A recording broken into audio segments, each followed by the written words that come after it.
ఈరోజు నేను చెప్పబోయే స్టోరీ ఒక చిన్న పల్లెటూరులో నిజంగా జరిగిన సంఘటన. ఈ సంఘటన జరిగిన తర్వాత ఆ ఊరి వాళ్ళు ఇప్పటికీ రాత్రి పడితే ఆ శ్మశానం దగ్గరికి కూడా వెళ్ళటానికి చాలా భయపడతారు. ఎందుకంటే అక్కడ అమావాస్య రాత్రి ఇప్పటికీ ఒక ఆడదెయ్యం నవ్వు వినిపిస్తుందట. ఆ రాత్రి అక్కడికి వెళ్ళిన వ్యక్తికి ఏం జరిగింది, ఇది వినడానికి ముందు మీరు ఒంటరిగా ఉంటే కొంచెం జాగ్రత్తగా వినండి. ఇప్పుడు ఆ భయంకరమైన కథను మొదలు పెడదాం. అది 2008వ సంవత్సరం ఆంధ్రప్రదేశ్లోని ఒక చిన్న పల్లెటూరు. ఆ ఊరు చాలా ప్రశాంతంగా ఉంటుంది. రాత్రి 9 గంటలకల్లా వీధులన్నీ ఖాళీ అయిపోతాయి. కానీ ఆ ఊరి చివర ఒక పాత శ్మశానం ఉంది. ఆ శ్మశానం గురించి ఊరి వాళ్ళు ఒక మాట ఎప్పుడూ చెప్పేవారు: రాత్రి 12 తర్వాత అక్కడికి ఎవరు వెళ్ళకూడదు, వెళ్ళిన వాళ్ళు మళ్ళీ మారిపోతారు అని. అది విన్నవాళ్ళు నవ్వేసేవారు. కానీ ఆ మాట వెనుక ఒక భయంకరమైన నిజం ఉంది. ఆ ఊర్లో రమేష్ అనే ఒక వ్యక్తి ఉండేవాడు. అతను రాత్రుల్లో పని ముగించుకొని ఆలస్యంగా ఇంటికి వచ్చేవాడు. ఒకరోజు అమావాస్య రాత్రి. ఆ రోజు వర్షం పడింది, విద్యుత్ కూడా పోయింది.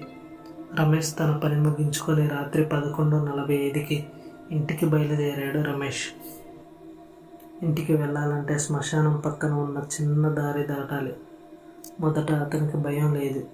కానీ శ్మశానం దగ్గరికి వచ్చేసరికి అక్కడ ఒక్కసారిగా గాలి చల్లగా మారింది. అతని గుండెల్లో ఒక విచిత్రమైన భయం మొదలైంది. ఇది ఎందుకు ఇలా ఉంది అని అనుకుంటూ నెమ్మదిగా నడుస్తున్నాడు. అప్పుడే దూరంగా ఒక తెల్లటి ఆకారం కనిపించింది. మొదట అది మనిషి అనుకున్నాడు. కానీ అది దగ్గరగా చూస్తే ఆ ఆకారం భూమి మీద నడవడం లేదు, గాల్లో తేలుతుంది. రమేష్ గుండె బలంగా కొట్టుకోవడం మొదలైంది. అతను వెంటనే వెనక్కి తిరిగి వెళ్ళాలని అనుకున్నాడు. కానీ ఆ సమయానికి వెనక నుంచి ఒక అమ్మాయి నవ్వు వినిపించింది. ఆ నవ్వు చాలా విచిత్రంగా ఉంది. సాధారణ నవ్వు కాదు, అది చాలా గట్టిగా వినిపించింది. రమేష్ నెమ్మదిగా వెనక్కి తిరిగి చూశాడు. అక్కడ ఎవ్వరూ లేరు. కానీ మళ్ళీ ఆ నవ్వు వినిపించింది. ఇప్పుడు అది అతని చెవి దగ్గరికి వచ్చి చాలా చిన్నగా నవ్వటం మొదలుపెట్టింది. అతను ఒక్కసారిగా భయంతో పరిగెత్తడం మొదలుపెట్టాడు. అప్పుడే ఆ శ్మశానం మధ్యలో ఉన్న ఒక పాత సమాధి మీద ఒక అమ్మాయి కూర్చొని ఉంది. ఆమె జుట్టు మొత్తం ముఖం మీద పడిపోయి ఉంది. మెల్లగా తలపైకి ఎత్తింది. ఆమె కళ్ళు పూర్తిగా తెల్లగా ఉన్నాయి. రమేష్ గుండె ఆగిపోయేలా ఉంది. ఆ అమ్మాయి నెమ్మదిగా లేచి అతని వైపు నడవడం మొదలుపెట్టింది. కానీ ఆమె కాళ్ళు మాత్రం భూమిని తాకటం లేదు, గాల్లోనే ముందుకు వస్తుంది. రమేష్ భయంతో అరిచాడు, ఎవరు నువ్వు అని. అప్పుడే ఆ అమ్మాయి నెమ్మదిగా చెప్పింది, ఇక్కడికి ఎందుకు వచ్చావని. ఆ మాట వినగానే రమేష్ కాళ్ళు వణికిపోయాయి. ఆమె మళ్ళీ నవ్వింది, ఈ శ్మశానం నాదే అని. అంతలో ఒక్కసారిగా అన్ని దీపాలు మెరిపించినట్టుగా ఒక పెద్ద శబ్దం వచ్చింది. రమేష్ కళ్ళు మూసుకున్నాడు. మళ్ళీ కళ్ళు తెరిచేసరికి ఆ అమ్మాయి అతని ముందు 2 అడుగుల దూరంలో నిలబడి ఉంది.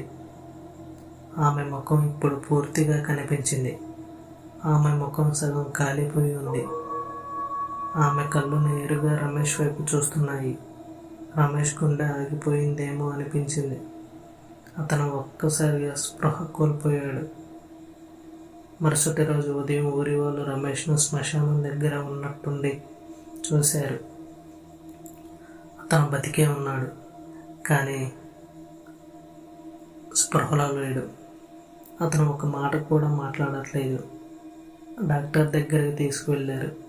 డాక్టర్ ఒకే ఒక మాట చెప్పాడు. భయంతో అతని మెదడు షాక్ అయిపోయింది. ఆ రోజు నుంచి రమేష్ ఎప్పుడూ నవ్వుతూనే ఉంటాడు. ఎవరైనా శ్మశానం గురించి అడిగితే అతను ఒక్క మాట చెప్తాడు. అదేంటంటే ఆమె ఇంకా అక్కడే ఉందని. ఎప్పటికీ ఆ ఊరిలో ఒక నమ్మకం ఉంది. అమావాస్య రాత్రి ఆ శ్మశానం దగ్గరికి వెళ్తే ఒక అమ్మాయి నవ్వు వినిపిస్తుందట.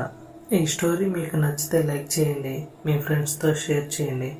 ఇంకా ఇలాంటి భయంకరమైన కథల కోసం మన ఛానల్ని సబ్స్క్రైబ్ చేయండి. ఇలాగే మీ ఊర్లో ఎక్కడైనా ఇలాంటి సంఘటనలు జరిగి ఉంటే కింద కమెంట్ రూపంలో నాకు తెలియజేయండి. ఖచ్చితంగా దాని గురించి వీడియో చేయడానికి నేను ప్రయత్నిస్తాను. ఒక చిన్న సపోర్ట్గా మన ఛానల్ను సబ్స్క్రైబ్ చేయండి. మీ సపోర్ట్ వల్ల ఇలాంటి ఇంకా భయంకరమైన కథలు మీకు తీసుకొస్తాను.